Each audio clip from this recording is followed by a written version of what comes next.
His timing was flawless. A moth goes into a podiatrist's office. The podiatrist says, "What's the problem?" The moth says, "Where do I begin with my problems? Every day I go to work for Grigory Vasilovich, and all day long I toil. But what is my work? I am a bureaucrat, and so every day I joylessly move papers from one place to another and then back again. I no longer know what it is that I actually do, and I don't even know if Grigory Vasilovich knows.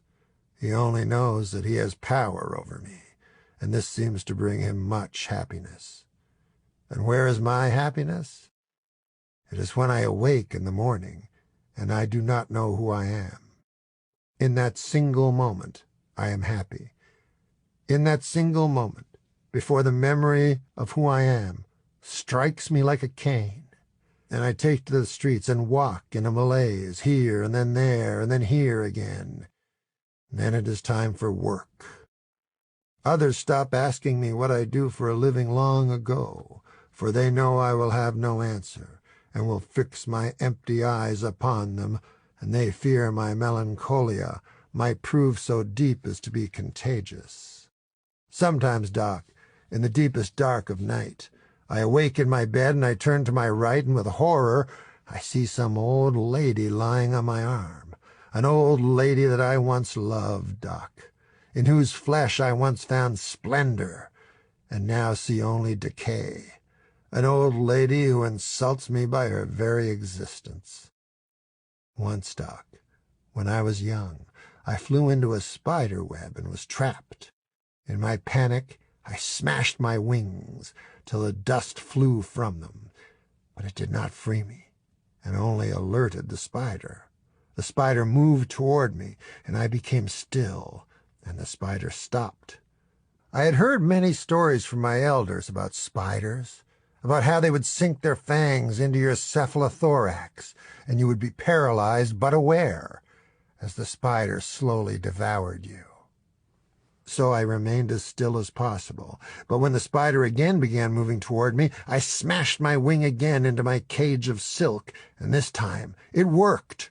I cut into the web and freed myself and flew skyward. I was free and filled with joy. But this joy soon turned to horror.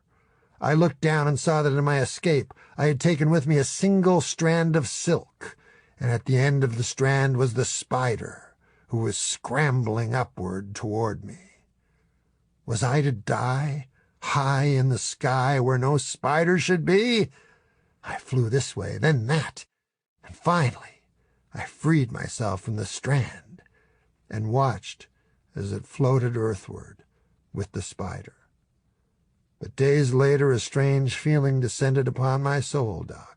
I began to feel that my life was that single strand of silk with a deadly spider racing up it and toward me. And I felt that I had already been bitten by his venomous fangs, and that I was living in a state of paralysis, as life devoured me whole. My daughter, Alexandria, fell to the cold of last winter. The cold took her, as it did many of us, and so my family mourned. And I placed on my countenance the look of grief, Doc, but it was a masquerade. I felt no grief for my dead daughter, but only envy. And so I have one child now, a boy, whose name is Stefan Mikhailovich Smakovnikov.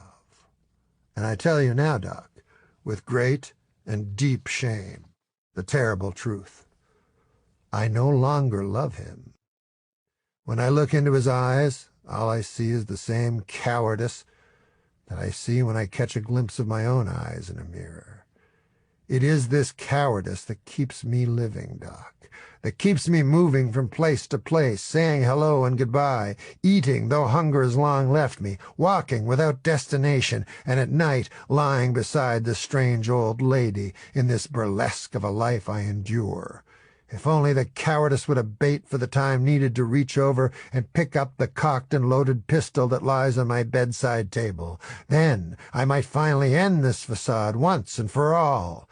But alas, the cowardice takes no breaks. It is what defines me. It is what frames my life. It is what I am. And yet I cannot resign myself to my own life. Instead, despair is my constant companion as I walk here and then there, without dreams, without hope, and without love. Moth, says the podiatrist, your tale has moved me, and it is clear you need help, but it is help I cannot provide. You must see a psychiatrist and tell him of your troubles. Why on earth did you come to my office? The moth says, because the light was on.